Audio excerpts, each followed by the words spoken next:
thoughts on Zilliqa. All right, so let's have Bill and Forrest maybe pull that up on their end. I'll also pull this up here on Token Metrics. So ZIL is a good project. The technology is pretty good. We've done a code review on this. Right now, its market cap is 60th. Looking at this, the visual trends indicator did turn bullish again at about 20 cents for the low frequency. And if we go to the high frequency, it turned bullish as well at 20 cents. So, but I mean, I think right now it's not a project I personally would invest in long term, because what they're trying to do, ETH 2.0 will basically do, right? So I don't really see any reason to put money in ZIL long term. I mean, honestly, like it for some other reasons, but the whole premise was being a fast blockchain. But I don't really know any developers building applications on there, right, at the same level as Ethereum. So right now, developers really have just cornered the market on Ethereum.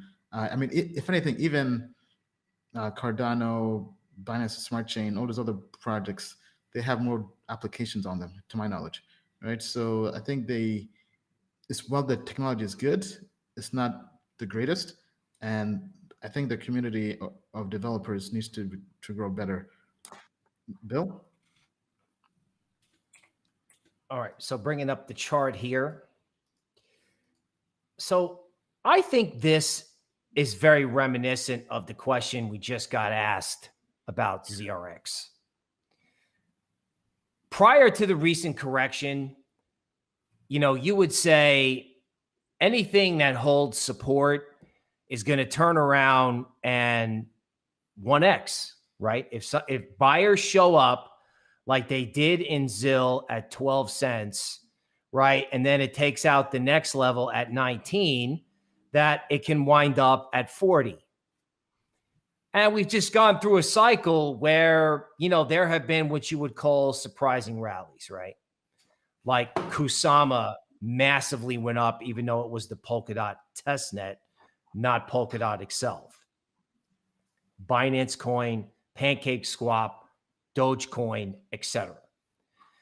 So does it make sense for Zilliqa to go from 19 cents to 40? Probably not. But if Cardano did it and all these other coins did it, Zilliqa might do it too. Okay, now that said, I think we're transitioning from where, the speculative, rebellious trades go up to where the high quality investment themes catch up. So if you want to do the Ethereum rebellion trade, it might be Solana. Zilliqa does have an attractive price. I understand that. But the coins that we've been talking about, and of course, don't forget about Polkadot, right?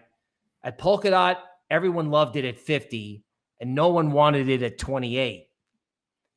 So it's hard to get excited about Ethereum alternatives with Polkadot on sale, Matic in moon mode, and the same thing with Solana. Because if you go to DeFi Llama, there are 5 or 6 projects running DeFi on Solana right now. Yeah, Solana's gone up a lot, but so did Ethereum in 2017. So I think you have to focus, like ZIL could go up. I hope it does. So could ZRX. However, I think the investment theme for the next 2 or 3 months is going to be quality stuff catching up with the speculative stuff. All right, thank you, Bill.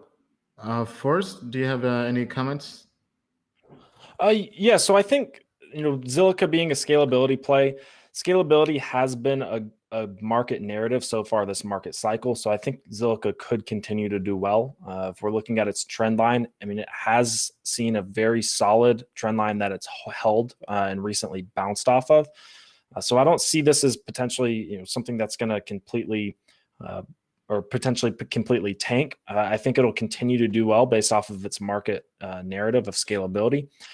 That being said, as Ian and Bill mentioned, I'm seeing a a clear correlation between the amount of development going on projects and their prices. In fact, that's my thesis or my theory as to why Binance Smart Chain pumped so much. I think that it had a lot of development, a lot of Ethereum project portovers, right? Pancake Swap, and some Venus, some other DeFi projects that were developed and essentially just copycats of Ethereum projects. But because that development happened so rapidly, that's why I think Binance or BNB did quite well.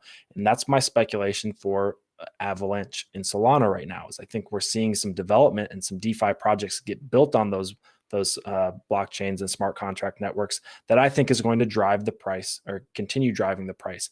Whereas maybe we're not seeing as much development go on Zilliqa, and that makes me want to, shy away from it in favor of Avalanche or Solana. Token Metrics is a cryptocurrency investment platform that helps users leverage machine learning to become better crypto investors. Our in-depth analysis helps eliminate the emotions of investing, find profitable investment opportunities, and filters out scams. Learn more at tokenmetrics.com.